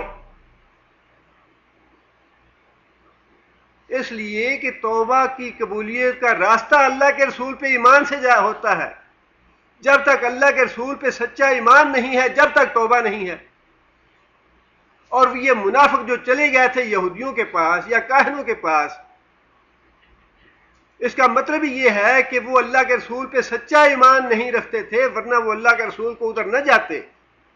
اس لیے اللہ تعالیٰ نے منافقوں کے لیے یہ شرط رکھی کہ اگر تم توبہ کرنا چاہتے ہو، تمہاری توبہ جو ہے وہ تب تک قبول نہیں ہوگی جب تک تم پہلے اللہ کے رسول کی خدمت میں حاضری نہیں دیتے. اللہ کے رسول کے پاس آؤ، پہلے تو اللہ کے رسول کو اس بات کا یقین دلاؤ کہ تم اللہ کے رسول پہ باقی سچے دل سے ایمان رکھتے ہو. پھر تم خود بھی اللہ سے معافی مانگو، اللہ کا رسول اتنا تم سے خوش ہو جائے کہ خوش ہو کہ اللہ کا رسول بھی تمہارے لیے معافی مانگے اللہ سے. یہ شرط مسلمانوں کے لیے نہیں ہے کہ اپنی توبہ قبول کروانے کے لیے پہلے وہ محمد صلی اللہ علیہ وسلم کے پاس جائیں، ان سے توبہ کی درخواست کریں اور آپ بھی توبہ کریں اللہ سے، تب توبہ اللہ قبول کرے گا. یہ مسلمانوں اور مومنوں کے لیے شرط نہیں ہے، نہ ہی یہ آیت ان کے لیے ہے. یہ آیت تو ہے منافقوں کے لیے کہ منافق جو سچے دل سے ایمان نہیں رکھتے تھے، انہیں اللہ نے یہ حکم دیا کہ جب تک تم اللہ کے رسول پہ سچا ایمان نہیں لاتے اور اللہ کے رسول کی پاس حاضری نہیں دیتے، جا کے اس سے درخواست نہیں کرتے کہ یا رسول اللہ ہم سے ظلم ہو گیا اور ہم اب اللہ سے معافی مانگنا چاہتے ہیں، ہم بھی معافی مانگتے ہیں، آپ بھی معافی مانگے اللہ تعالیٰ سے ہمارے لیے، تو پھر اللہ انہیں معاف کر دے گا. یہ شرط تو اللہ تعالیٰ نے منافقوں کے لیے رکھی کہ تم توبہ کرنے کے لیے پہلے اللہ کے رسول کے پاس جاؤ سچا ایمان لے کے، اور اللہ کے رسول کے سامنے اظہار کرو اپنے ظلم کا کہ ہم سے ظلم ہو گیا، ہم بھی اللہ سے معافی مانگتے ہیں، آپ بھی اللہ سے معافی مانگے، اللہ ہمیں معاف کر دے، اللہ معاف کر دے۔ یہ عام کسی مومن کے لیے یہ شرط نہیں ہے۔ دوسری بات یہ ہے کہ دھوکہ یہ دیا جاتا ہے کہ رسول اکرم صلی اللہ علیہ وسلم کے پاس جس طرح اللہ نے حکم دیا ان کی زندگی میں ان کے پاس چلے جاؤ، ان کی وفات کے بعد بھی جو آدمی ان کی قبر پہ جا کے یہ بات کہہ دے گا کہ یا رسول اللہ مجھ سے یہ گناہ ہو گیا، آپ میرے لیے اللہ سے معافی مانگیں، تو اللہ تعالیٰ معاف کر دے گا۔ اور بڑے افسوس کی بات ہے، بعض اللہ تعالیٰ معاف کرے مفسرین کا بھی پورے قرآن جی کی تفسیر لکھی ہوئی ہے، لیکن اس کے باوجود تفسیر میں یہ واقعہ لکھا ہے، ادھر کی کتابوں میں تو خیر بے شمار واقعات لکھے ہیں، لیکن تفسیر میں لکھا ہوا واقعہ یہ میں نے پہلی دفعہ پڑھا ہے کہ ایک آدمی جو ہے وہ صحابہ کرام کے زمانے میں اس سے کوئی گناہ ہو گیا اور وہ روتا پیٹتا نبی صلی اللہ علیہ وسلم کی قبر پہ حاضر ہوا، اور نبی صلی اللہ علیہ وسلم کی قبر پہ حاضر ہو کے اس نے یہ آیت پڑھی وَلَوْ أَنَّهُمْ ظَلَمُوا أَنفُسَهُمْ جَاءُوكَ فَاسْتَغْفَرُوا اللَّهَ وَاسْتَغْفَرَ لَهُمُ الرَّسُولُ، کہ اللہ نے یہ فرمایا ہے کہ جب گناہ ہو جائے تو تم اللہ کے رسول کے پاس آؤ، اللہ کا رسول تمہارے لیے معافی مانگے گا، تم بھی معافی مانگو، اللہ معاف کر دے گا۔ اور اس آدمی نے جا کے قبر پہ رسول اللہ صلی اللہ علیہ وسلم سے درخواست کی کہ یا رسول اللہ آپ میرے لیے اللہ سے معافی مانگے، اور وہ باقاعدہ تفسیر میں یہ الفاظ لکھے ہیں، اس کی اس درخواست کے بعد قبر سے یہ آواز آئی قد غفر لک، قبر سے یہ آواز آئی قد غفر لک۔ یہ خیر سے ہمارے پاکستان کے مفتی اعظم صاحب ہیں جنہوں نے تفسیر میں یہ واقعہ لکھا ہے۔ اب بتائیں آدمی جائے تو کہاں جائے؟ اتنی گمراہی صحابہ کرام کے کیا وجہ ہے کہ اگر یہ واقعی سچی بات ہے، واقعی ایسا کرنا جائز ہے، تو یہ کیوں ہے کہ 1400 سال میں ایک آدمی کو صرف ہدایت ملی ہے اس کی؟ 1400 سال ہو گئے، نہ کسی صحابی کو اس کی توفیق ہوئی، نہ کسی تابعی کو توفیق ہوئی، نہ تبع تابعی کو، نہ 1400 سال میں کسی عالم کو یہ سمجھ آئی کہ اللہ کے رسول کے قبر پہ جا کے یہ بات کہیں تو قبر سے یہ آواز آئے گی غفر لک۔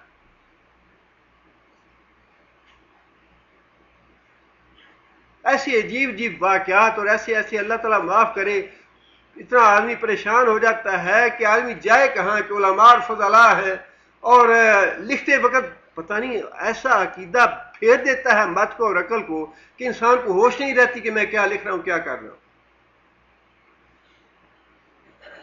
اور یہ واقعہ بھی ہمارے علماء کی کتابوں میں لکھا ہوا ہے، اور بیشتر اکثر لوگوں نے پڑھا ہے جی قبر پہ جا کے فلاں صاحب گئے، باقاعدہ ان کا نام لکھا ہوا ہے کہ یا رسول اللہ میں آپ سے مصافحہ کرنا چاہتا ہوں، قبر سے ہاتھ نکلا اور انہوں نے مصافحہ کیا، قبر سے ہاتھ نکلا۔ باقی ساری دنیا اتنی گناہ گار ہے کہ وہ ایک آدمی 1400 سال میں ایسا پیدا ہوا جس سے نبی صلی اللہ علیہ وسلم نے قبر سے باہر ہاتھ کر کے نکالا اور مصافحہ کیا، باقی پوری امت میں نہ امام احمد بن حنبل اس قابل تھے، نہ امام شافعی اس قابل تھے، نہ امام ابو حنیفہ اس قابل تھے، نہ کوئی اور تابعی یا تبع تابعی اس قابل تھا جس سے نبی صلی اللہ علیہ وسلم اپنا ہاتھ باہر نکال کے مصافحہ کرتے۔ وہی ایک آدمی پوری امت میں پیدا ہوا جس سے مصافحہ کرنا تھا نبی صلی اللہ علیہ وسلم۔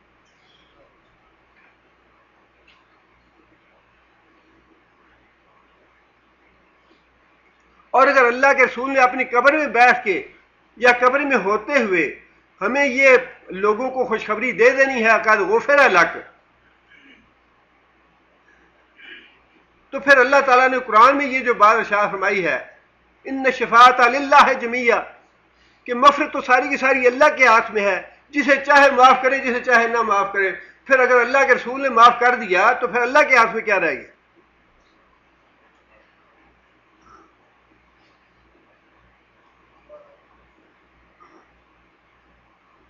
لیکن مصیبت یہی ہے کہ اس آیت کی اگر پچھلی آیتوں سے اس کو توڑ دیا جائے کہ پچھلی آیتوں میں ذکر کس کا ہو رہا ہے، تو باقی دھوکہ دینا بڑا آسان ہے۔ اگر پچھلی آیتوں کا علم نہ ہو کسی کو کہ پچھلی آیتوں میں ذکر کس کا ہو رہا ہے، صاف واضح ہے کہ پچھلی آیتوں میں ذکر ہو رہا ہے منافقوں کا، اور منافقوں کے لیے یہ شرط رکھی اللہ نے کہ جب تک تم اللہ کے رسول پہ ایمان لا کے اللہ کے رسول کے دربار میں حاضری نہیں دیتے، اللہ کے رسول سے درخواست نہیں کرتے کہ یا رسول اللہ یہ گناہ ہو گیا ہم سے، ہمیں معاف، آپ بھی اللہ سے درخواست کریں، ہم بھی اللہ سے معافی مانگتے ہیں، لیکن یہ آج مسلمانوں کے لیے، مومنوں کے لیے تو ہے نہیں، منافقوں کے لیے ہے، کہ اور وہ ہے اس وجہ سے، اس کا سبب ہے کہ پہلے وہ اللہ کے رسول پہ ایمان لائیں، پھر اللہ سے معافی مانگیں، اللہ معاف کرے گا۔ اور جو لوگ پہلے سے ہی مومن ہیں، سچے دل سے اللہ کے رسول پہ ایمان لائے ہیں، انہیں قبر پہ جانے کا کہیں حکم ہے تو بتائیں، اور پھر یہ حکم تو اللہ کے رسول کی زندگی کا ہے، زندگی کے بعد کا تو یہ حکم نہیں ہے۔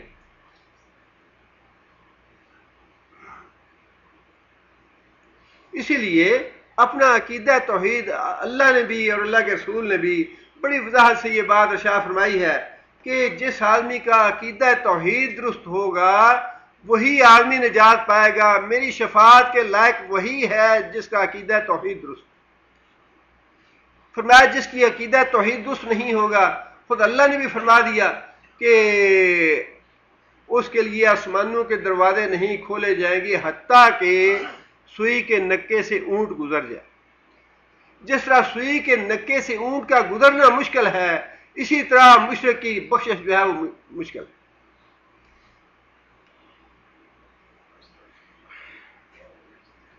اس لیے یہ چیزیں جو ہیں جب تک انسان کا عقیدہ توحید درست نہیں ہوتا، جب تک انسان کے باقی اعمال جو ہیں وہ بھی کسی لائق نہیں ہیں۔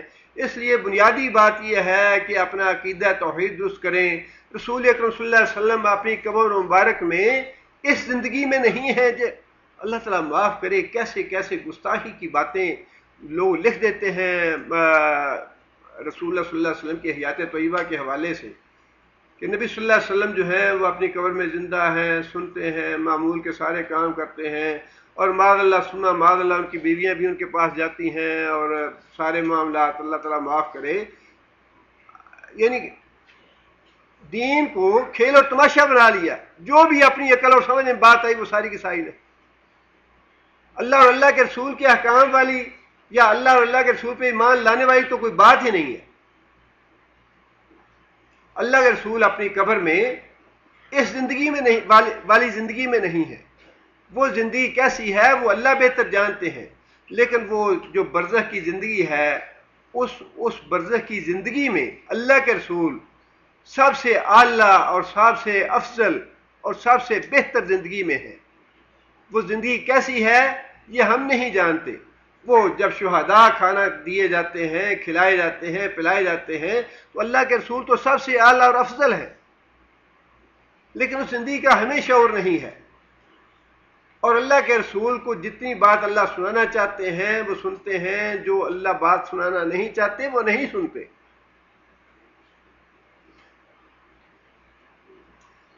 درود و سلام کے بارے میں فرمایا کہ یہ مجھے پہنچایا جاتا ہے، میں اس کا جواب دیتا ہوں، بس اس حد تک ہے، اس کے علاوہ باقی۔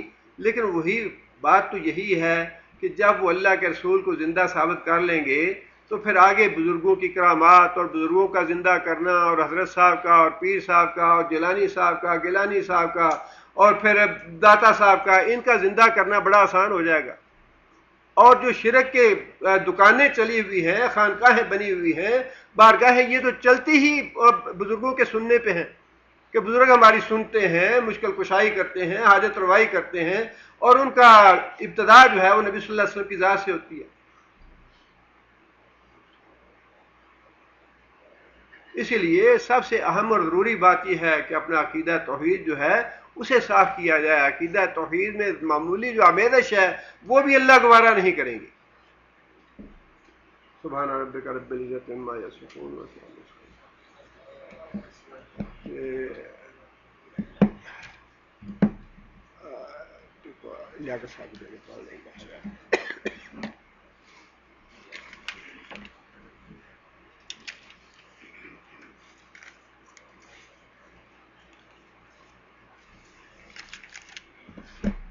أعوذ بالله من الشيطان الرجيم.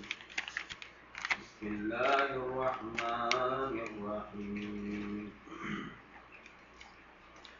يا أيها الذين آمنوا أطيعوا الله وأطيعوا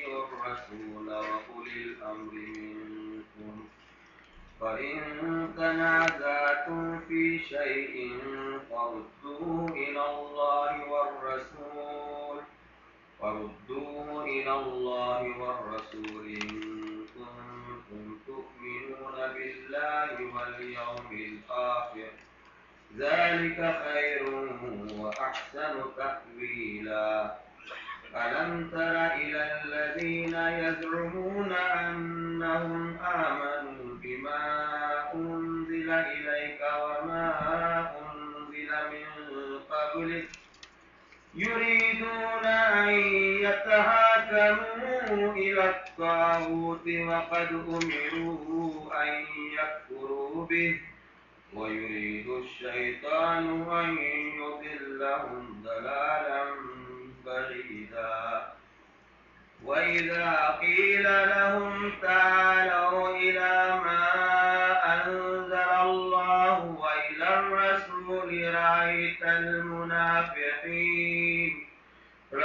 المنافقين يصدون عنك صدودا فكيف إذا أصابتهم مصيبة بما قدمت أيديهم ثم جاءوك يحلفون بالله إن أردنا إلا إحسانا وتوفيقا أولئك الذين يعلم الله ما في قلوبهم فأعرض عنهم وعظهم وقل لهم في أنفسهم قولا بليغا وما أرسلنا من رسول إلا ليطاع بإذن الله ولو أنهم إذ ظلموا أنفسهم جاءوك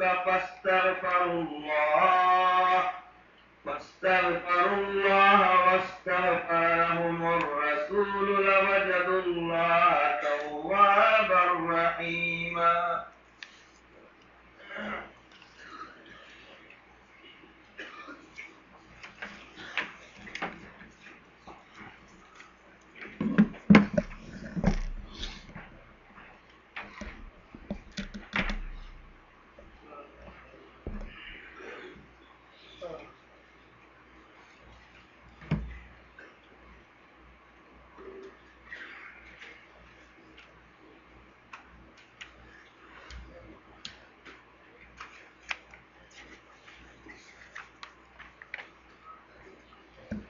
کچھ سوال پچھلے درس سے باقی ہیں، پہلے میں ان کے جواب دینا چاہوں گا، لیکن میں درخواست کروں گا آپ حضرات سے کہ سوال مختصر لکھا کریں اور واضح لکھا کریں، اور جو زیادہ تفصیل طلب سوال ہوں وہ الگ پوچھ لیا کریں تاکہ سارے لوگوں کا وقت ضائع نہ ہو۔ ایک پہلی بات تو یہ ہے کہ زکوٰۃ کے بارے میں یہ وضاحت کرنا چاہتا ہوں کہ ہمارے ہاں ملک میں جو NGOs ہیں، جن میں سے بعض یتیموں کی پرورش کرتے ہیں، بعضوں کے ہسپتال ہیں، بعضوں کے سکول وغیرہ اور مدارس ہیں جن میں وہ بچوں کو تعلیم وغیرہ دیتے ہیں، ان کے بارے میں عموماً وہ اشتہار بھی دیتے ہیں کہ اپنی زکوٰۃ اور صدقات اور عطیات جو ہیں وہ ہمیں دیں۔ اس بارے میں یہ بات ذہن نشین رکھیے کہ زکوٰۃ جو ہے یہ عبادت ہے، اور اس عبادت کو اسی طرح ضائع نہیں کرنا چاہیے جس طرح نماز اور روزہ عبادت ہے۔ انسان جس طرح انہیں ضائع کرنا پسند نہیں کرتا، اسی طرح زکوٰۃ کو بھی ضائع نہیں کرنا چاہیے۔ ہسپتال ہے، خیراتی ہسپتال ہے، اس ہسپتال میں مسلمان بھی آتے ہیں علاج کرانے کے لیے، اور عیسائی بھی آتے ہیں، مرزائی بھی آتے ہیں، دوسرے جو اقلیتوں والے ہیں غیر مسلم وہ بھی آتے ہیں، اور اس ہسپتال میں یہ انتظام نہیں ہے کہ ہم صرف غریب مسلمانوں کا ہی علاج کریں گے، سب کا علاج ہو رہا ہے، امیر بھی آتے ہیں، غریب بھی آتے ہیں۔ ایسے ہسپتال کو زکوٰۃ دینا درست نہیں ہے۔ زکوٰۃ غیر مسلم پہ نہیں لگتی۔ اس لیے اسی طرح جو دنیاوی تعلیم، جو دینی تعلیم ہے، ان کے مدارس کو جہاں قرآن حدیث پڑھائی جاتی ہے، بچوں کو نماز کی تعلیم دی جاتی ہے، ذکر اذکار سکھائے جاتے ہیں، اللہ کے رسول کے احکام بتائے جاتے ہیں، ان مدارس کو زکوٰۃ دینا جائز ہے. لیکن باقی جو تعلیم ہے، میڈیکل کی ہے، انجینئرنگ کی ہے، ٹھیک ہے، ان کو تعلیم بچوں کو عام کرنا ایک اچھی بات ہے. لیکن اگر اس سکول میں، جیسا کہ ہمارے ہاں سلیبس کا مجھے پتہ ہے، میٹرک تک جو ہمارا سلیبس ہے اس میں سلیبس میں اردو کی کتاب، اسلامیات کی، مطالعہ پاکستان کی، ان میں عبد القادر جیلانی اور علی حجویری رحمۃ اللہ علیہ، معین الدین چشتی اور ان بزرگوں کے واقعات اور ان کی زندگی کے حالات اور ان کے مزارات اور ان پہ عرس کرنا، ان پہ جا کے نظر نیاز دینے، ان کی ساری تعلیم ہمارے پاکستان کے جو مدارس ہیں، دنیاوی مدارس، ان کے سلیبس میں یہ باتیں موجود ہیں. اب اگر اس تعلیم کے لیے آپ زکوٰۃ دیں گے تو کیا لگے گی؟ شرک کی تعلیم کے لیے زکوٰۃ نہیں ہے. نہیں، بچوں کو ڈاکٹر بنانا ہے، انجینئر بنانا، بڑا اچھا کام کر رہے ہیں، بچوں کو پڑھا رہے ہیں، بچوں کو ویل ایجوکیٹڈ کر رہے ہیں، ٹھیک ہے کر رہے ہیں، اچھی بات ہے، ہم یہ نہیں کہتے، لیکن شرک کی اشاعت کے لیے تو زکوٰۃ نہیں ہے. یہ دنیاوی تعلیم جو ہے نا، اس کو اسلام تعلیم نہیں شمار کرتا، یہ ٹیکنالوجی ہے. علم جو ہے وہ صرف ہے قرآن کا علم اور حدیث کا علم. جہاں قرآن کا علم ہے، حدیث کا علم ہے، وہاں پہ زکوٰۃ دی جا سکتی ہے. دنیاوی مدارس پہ زکوٰۃ جائز نہیں ہے. ہسپتالوں پہ جائز زکوٰۃ الا یہ کہ کسی ہسپتال میں باقاعدہ یہ اہتمام ہو کہ ان سے باقاعدہ یہ لکھوایا جائے کہ وہ مسلمان ہیں اور ان مسلمانوں غریب ہیں، مستحق ہیں، اور اس کے علاوہ کسی دوسرے کا وہ ہسپتال علاج نہ کرتا ہو. اگر کوئی غیر مسلم آئے تو اس کو واپس بھیج دے کہ ہم غیر مسلم کا علاج نہیں کرتے، تب ایسے ہسپتال میں زکوٰۃ دی جا سکتی ہے. لیکن ایسا کوئی بھی ہسپتال نہیں ہے. وہ تو اپنے آپ کو سیکولر سمجھتے ہیں کہ بھائی یہ تو تنگ نظری ہوگی اگر ہم ایسا کہیں تو ایسے ہسپتال کو زکوٰۃ نہیں دی جا سکتی. ایسے اسکولوں کو، ایسے مدارس کو، ایسی این جی اوز کو، اگر کہیں کوئی یتیم بچوں کی سرپرستی کر رہا ہے، اگر تو ان یتیم بچوں کو نمازی اور پرہیزگار اور دین کی تعلیم بھی ساتھ دی جاتی ہے تو پھر ان پہ زکوٰۃ ہے. اگر دنیا کی تعلیم دی جاتی ہے، دنیاوی اعتبار سے ان کی تعلیم و تربیت کی جا رہی ہے، تو اس پہ زکوٰۃ نہیں دی جا سکتی.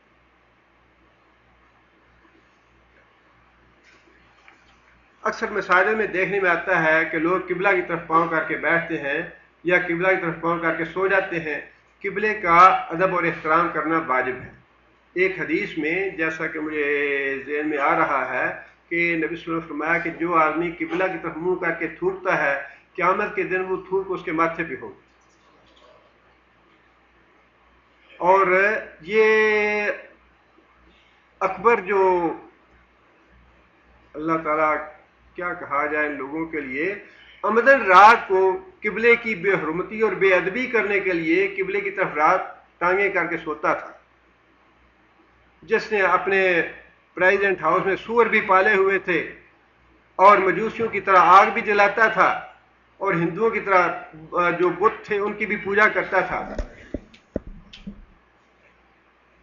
لہذا یہ جو شعائر اللہ ہے، وَمَن يُعَظِّمْ شَعَائِرَ اللَّهِ فَإِنَّهَا مِن تَقْوَى الْقُلُوبِ، جو آدمی شعائر اللہ کا ادب اور احترام کرے گا، فَإِنَّهَا مِن تَقْوَى الْقُلُوبِ، یہ تو اس کے دل کے تقوی کی علامت ہے. قرآن بھی شعائر اللہ میں سے ہے اور بیت اللہ شریف بھی شعائر اللہ میں سے ہے. مسجد بذات خود شعائر اللہ ہے، صفا اور مروہ شعائر اللہ ہے. اور یہ جو اللہ کی نشانیاں ہیں ان کا ادب اور احترام کرنا واجب ہے، ضروری ہے. لیکن اگر کوئی آدمی بدقسمتی اپنے لیے بدبختی سے ہیرنا چاہتا ہے، لینا چاہتا ہے تو لے.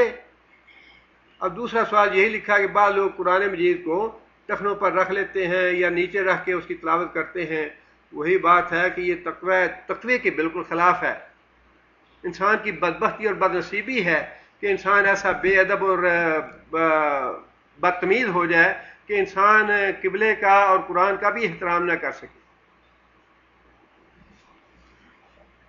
کیا قرآن مجید کو بغیر وضو کے چھوا جا سکتا ہے؟ وضو کر کے قرآن مجید کو پڑھنا، ہاتھ لگانا یہ افضل ہے، اولا ہے، بہتر ہے. لیکن اگر انسان کے پاس وضو کے لیے پانی نہ ہو یا کوئی اور مجبوری ہو، وضو نہیں کیا ہوا، انسان تلاوت کرنا چاہتا ہے تو انشاءاللہ تلاوت کرنے میں، قرآن کو چھونے میں حرج نہیں ہے. لیکن افضل یہی ہے کہ انسان نے وضو کیا ہوا ہو. لیکن اگر نہ کیا ہو تو پڑھنے میں انشاءاللہ حرج نہیں۔ معاشر میں کس کی نسبت ہمارے کام آئے گی وہ تو میں نے پہلے عرض کر دیا کہ اللہ کے رسول نے فرمایا کہ میری سفارش اس کے لیے ہے جس کا عقیدہ توحید کھرا ہوگا، جو عقیدہ توحید میں سچا ہوگا میری سفارش اس کے لیے ہے۔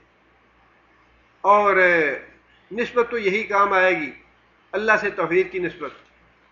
اور ویسے قرآن مجید میں جا بجا یہ بات ارشاد فرمائی ہے، ان الذین آمنوا وعملوا الصالحات لہم جنات تجری من تحتها الانہار، جنت کے لیے وسیلہ جو ہے وہ انسان کا ایمان اور نیک اعمال۔ اللہ سے دعا مانگنے کا اسلامی طریقہ کیا ہے؟ پہلے اللہ تعالیٰ کی حمد و ثنا کی جائے، سورہ فاتحہ پڑھی جائے، اس کے بعد درود شریف پڑھا جائے، اس کے بعد جو بھی انسان دعائیں مانگنا چاہے وہ دعائیں مانگے، اور آخر میں بھی درود پڑھ کے دعا کو ختم کیا جائے۔ دفتر کی مسجد میں اکثر دیکھنے میں آتا ہے کہ ایک شخص نماز سنت پڑھ رہا ہے، باہر سے آنے والا دوسرا آدمی فرض نماز کی نیت سے سنت پڑھنے والے کے ساتھ مل جاتا ہے، کیا ایسا کرنا درست ہے؟ انشاءاللہ ایسا درست ہے، اس میں کوئی نقص کی بات نہیں ہے۔ ایک بھائی نے لکھا ہے کہ میں نیا آیا ہوں اور 2 مہینے ہو رہے ہیں، ان کے کچھ پریشانی ہے، اللہ تعالیٰ ان کی پریشانی دور فرمائے اور اللہ تعالیٰ ان کے لیے سہولت اور آسانی پیدا فرمائے۔ ایک آدمی نے لکھا ہے کہ ان کے چچا بیمار ہیں، اللہ تعالیٰ کو شفا عاجلہ اور کاملہ عطا فرمائے۔ ایک بھائی نے لکھا ہے کہ 3 طلاق ایک مجلس میں ایک ہونے کی دلیل بلوغ المرام میں موجود ہے تو اچھی بات ہے، اگر آپ نے پڑھی ہے تو اس پہ عمل کریں آپ۔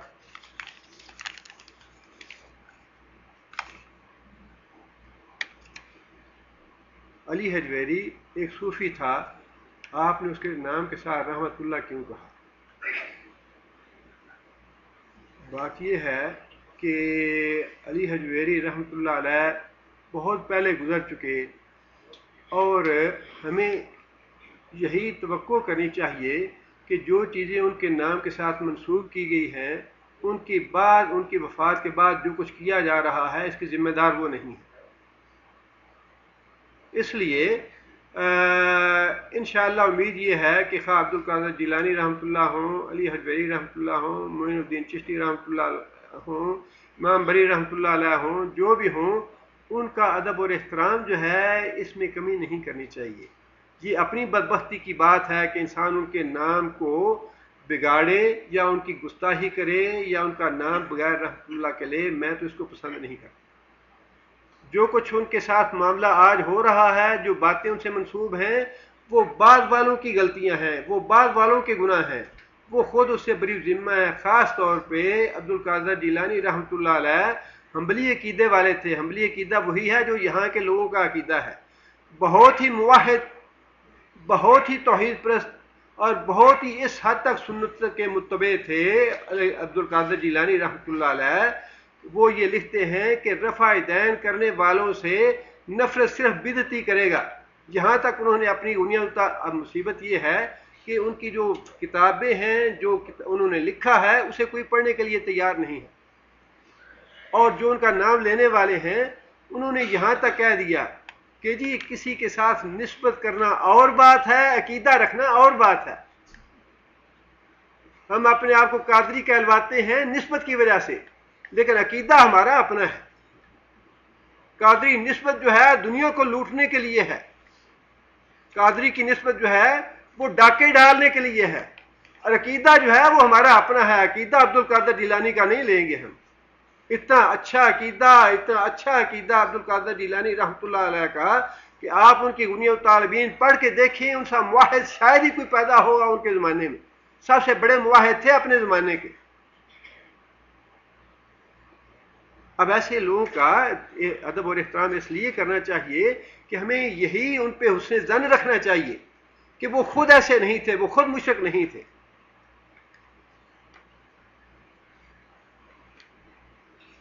سال بھر میں کوئی ایسا دن یا مہینہ جس میں عمرہ کرنا منع ہو؟ انشاءاللہ ایسا دن یا ایسا کوئی مہینہ نہیں ہے، کسی وقت بھی آپ عمرہ کر سکتے ہیں۔ یہ سوال لمبے ہیں اور ٹائم جو ہے وہ، یہ ایک بھائی لکھا ہے کہ ان کے والدین بیمار ہیں، اللہ تعالیٰ ان کو شفاء اور کاملہ عطا فرمائے۔ 1,00,000 ریال سعودی ایک سال بعد 1,20,000 واپس کرنا کیسا ہے؟ ظاہر ہے یہ تو بالکل قطعی سود ہے۔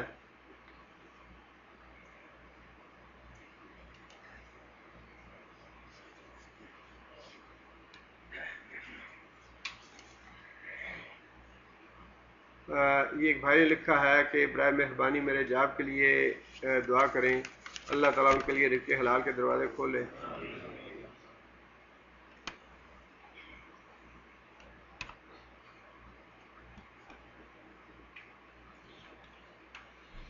حدیث نبوی میں ارشاد ہے، جمعے کے دن کا ذکر کیا، فرمایا اس میں ایک ساتھ ہے جب کوئی مسلمان بندہ اس میں کھڑا ہوا نماز پڑھتا ہے، اللہ سے کچھ مانگے اللہ اس کو عنایت کر دیتا ہے۔ ہاتھ سے اشارہ کیا۔ یہ ساتھ جو ہے یہ واللہ عالم بالصواب، لگتا تو یہ ہے کہ یہ سارے دن میں کوئی گھڑی ہے، لیکن کون سی گھڑی ہے اس کا علم نہیں ہے۔ یہ ایک بھائی نے لکھا ہے کہ ان کے گھر میں بیماری ہے، سکون نہیں ہے، پریشانی ہے، اللہ تعالیٰ ان کی پریشانی دور فرمائے، اللہ تعالیٰ ان کے بیماروں کو شفاء علاج اور قابلہ عطا فرمائے۔ ایک بھائی نے لکھا ہے کہ دعا کریں اللہ تعالیٰ میری تنخواہ میں اضافہ کرے، اللہ تعالیٰ ان کو وسعت اور فراخی عطا فرمائے۔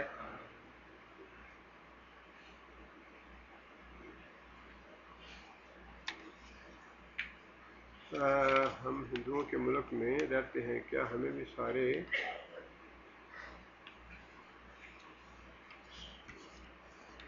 میری سروسری میرے پاس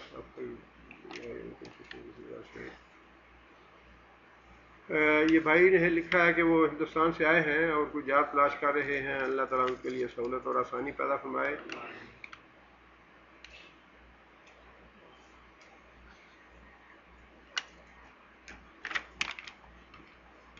دیکھیے یہ ایک بھائی نے لکھا ہے کہ اس تفسیر کا نام بتائیں جس تفسیر میں یہ واقعہ ہے تاکہ ہم اس سے بچ سکیں۔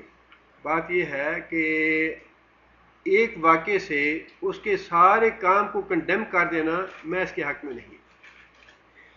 ایک آدمی سے ایک غلطی ہو گئی، اس ایک غلطی کی وجہ سے آدمی یہ کہے کہ اس کی تفسیر کو ہاتھ ہی نہ لگاؤ، یہ ساری کی ساری تفسیر ہی غلط ہے، یہ سوچ جو ہے نا یہ اچھی نہیں ہے۔ جو غلطی ہے وہ تو غلطی ہے، لیکن اور یہ اصل میں یہی سوچ جو ہے نا ہمارے ہاں تعصب پیدا کرتی ہے، اور ہمارے ہاں جو فتنے کا باعث ہے نا، لوگوں نے اچھے کام بھی کیے غلط کام بھی کیے، انسان ہے، انسان میں غلطیاں بھی ہوتی ہیں، خوبیاں بھی ہیں، اچھائیاں بھی ہیں، برائیاں بھی ہیں، ہر انسان مجموعہ ہے۔ لیکن کسی آدمی کی نہ تو ایک اچھائی دیکھ کے اس پہ اتنا لٹو ہو جائے کہ جو کچھ وہ کہے وہ الگ سے یہ تک سارا صحیح ہے، ایسی عقیدت بھی غلط ہے۔ اور یہ بات بھی غلط ہے کہ اگر ایک آدمی کی ایک بات آپ غلط دیکھ لیں یا غلط پڑھ لیں، آپ اس کو آئندہ کے لیے بالکل کنڈیم کر دیں، اس کو تو پڑھنا ہی نہیں ہے یا اس کو تو دیکھنا ہی نہیں ہے۔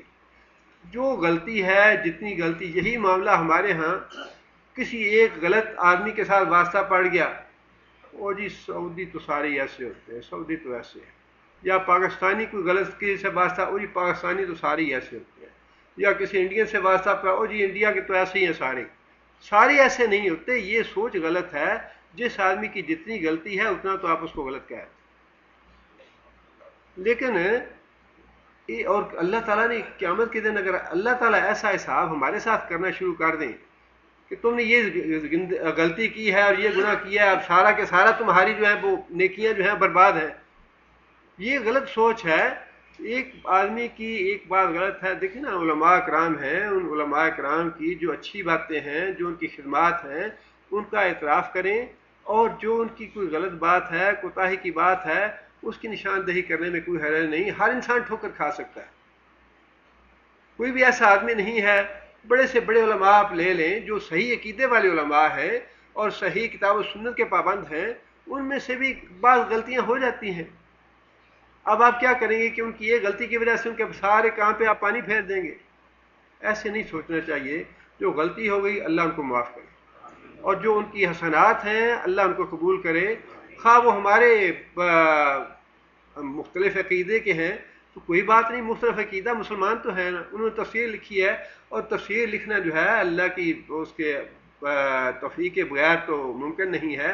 ہاں شرک کا معاملہ جو ہے وہ واقعی بڑا نازک ہے اور بڑا اس میں ہے، بچنے والی بات ہے اس سے. لیکن یہ ہے کہ جہاں کہیں شرک کی بات ہو، بدعت کی بات ہو، خلاف شرع بات ہو، آپ اس کو نہ لیں. لیکن اسی تفسیر سے میں نے خود استفادہ کیا ہے. میں تو الحمدللہ 4-5 تفسیریں پڑھتا ہوں، اور عقیدے کے اعتبار سے جن کو میرا اختلاف ہے ان کی تفسیر بھی پڑھتا ہوں الحمدللہ. اور بعض اوقات مجھے ان کی تفسیروں سے بھی اچھی باتیں مل جاتی ہیں، لیتا ہوں ان سے میں. میرے والد صاحب کا انتقال ہو گیا ہے، اللہ تعالیٰ ان کی مغفرت فرمائے اور اللہ تعالیٰ ان کے درجات بلند فرمائے. اللہ تعالیٰ ان کو ہر طرح کے فتنے سے محفوظ رکھے.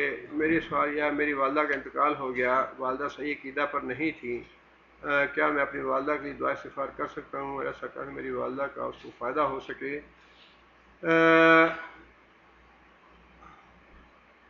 اگر آپ کو اس بات کا یقین ہے کہ مرتے وقت وہ واقعی شرک کی حالت میں مری ہیں، اور شرک کا جیسے میں بہت دفعہ وضاحت وغیرہ کی ہے کہ شرک کیا ہے، تو پھر تو مشرک کے لیے دعا جو ہے وہ نافع نہیں ہے، اور اس کے لیے دعا کرنے کی اجازت بھی نہیں ہے. لیکن اگر آپ کو علم نہیں ہے تو لا علمی کا فائدہ جو ہے شریعت ہمیشہ مثبت دیتی ہے. پھر آپ دعا کرتے رہیں، ممکن ہے اللہ تعالیٰ فائدہ فرمائے. اللہ کے علم میں ہے معاملہ. اگر نفع بخش نہیں ہوگا، معاملہ جو ہے وہ برعکس ہے، تو اللہ کے پاس ہے، اللہ اس کو قبول نہیں کرے گا. لیکن اگر اللہ کے ہاں قابل معافی ہیں ان کے گناہ، اور ان کا عقیدہ قابل معافی تھا، تو پھر انشاءاللہ ان کے لیے نفع بخش ہوگا. میری رائے میں دعا کرنی چاہیے. اللہ تعالیٰ نے بسم اللہ الرحمن الرحیم الحمد للہ رب العالمین الرحمن الرحیم مالک یوم الدین ایاک نعبد و ایاک نستعین اہدنا الصراط المستقیم صراط الذین انعمت علیہم غیر المغضوب علیہم ولا الضالین.